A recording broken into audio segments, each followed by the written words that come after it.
Anyway, this is, I don't know, I guess I'm reporting to myself, which is strange. I guess I'm recording myself. I'm trying to walk down these stairs. Anyway, this is Operations Officer Windfall. I work for the CIA. I was hired on October 5th, 2009 in Ohio. This is a public record. Anyone can see it and understand what I'm saying. The Syrian rebels, I don't know what their proper name is, through instruments that were provided to them by terror group, not Al-Qaeda though. That is, they were provided chemical weapons, nerve gas agents basically. And it seems like they came from possibly the Soviet Union because they had stockpiles, but they might have been transferred to other countries, and I don't know. It's hard to say where they originated. They might have originated in Africa, I don't know. But once they had the agents, and they had a populace that, well, pretty much was under their thumb, supporters, because they wanted to be free, they wanted to continue the Arab Spring, then what happens is they set off these munitions, these chemical weapons, amidst, well, a lot of people. Like you could set off these munitions in, say, the Palestinian camps and kill lots of people. Concentration of people in Palestine is remarkable. But anyway, that being said, the question is, what benefit do the Syrian rebels see in their literal murder of, thousands, lots of people, including children? Well, that's the question. That's the $64,000 question. The president is struggling with this problem, as are other world leaders, including the UN. And the reason they're trying to figure this out is because, well, it appears on the face of it that the Syrian government, the proper Syrian government, did not, in fact, use chemical weapons on anybody. But yet, chemical weapons were used. And people died. There's documented cases of people suffering from essentially nerve agents. In other words, these nerve gases, nerve agents, can kill you. So, let's put my analyst hat on for a minute. Hello, Windfall. Instead of being an operations officer exclusively, let's be less exclusive. And let's think of these things in terms of analysis. Yeah, let's be an analyst.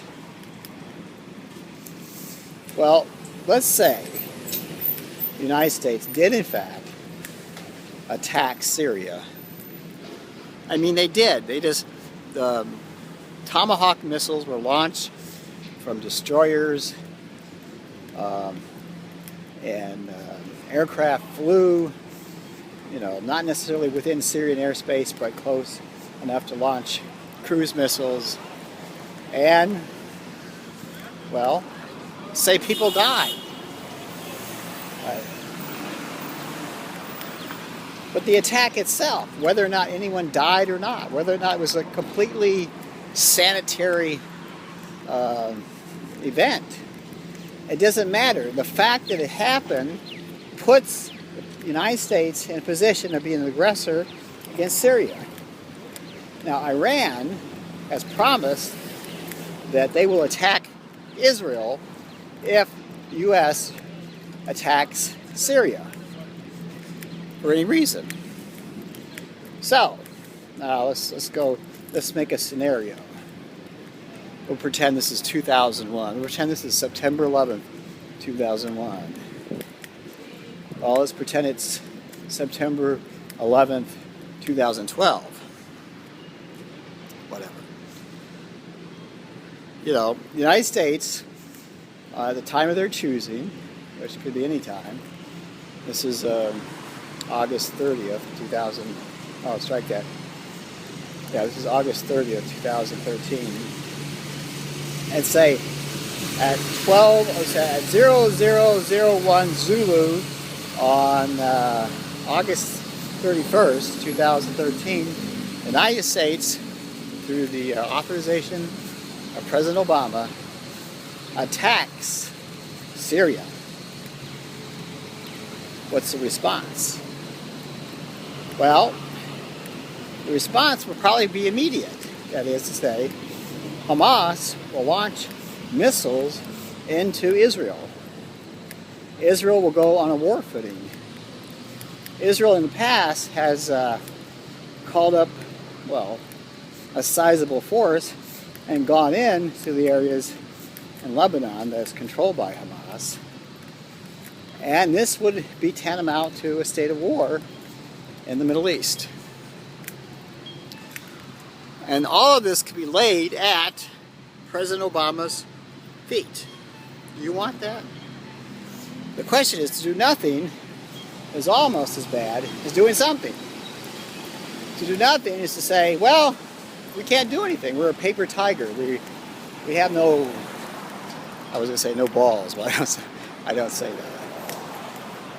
But anyway, I don't know, if I were to advise the president right this second, which of course I'm not, but if I were, I would say, do like Kerry says in the past. He says use black ops, use clandestine people, use people in the CIA, Navy SEALs, do some damage, but make it deniable. Make it so that you can't be blamed for anything, because no one can put a finger on you. That would be my advice to President Obama right now. Make those teams operational, which I'm assuming you already have considered as an option, and send them to Syria. In addition to that, ask Israelis for help, possibly people in the UK too. Anyway, so you go in, don't use drones, you don't need to use drones. Go in with people, with boots on the ground, eyeballs, just looking at the situation, and kill people. Kill people that you think have initiated this calamity. I don't know, you don't want a body count, but you do want evidence to show that the rebels, the Syrian rebels, and their allies are responsible for these deaths. Anyway, bring the evidence to the UN, but in closed chambers in the Security Council, and then you'll have evidence that the Syrian rebels have reached a new low, the nadir of their Arab Spring, like we could say. And that would be my advice. If I were advising President Obama, that exactly would be my advice to you, my dear. Anyway, this is Operations Officer Windfall. I don't care about shoes, but your wifey needs a new pair of shoes. I'm sorry.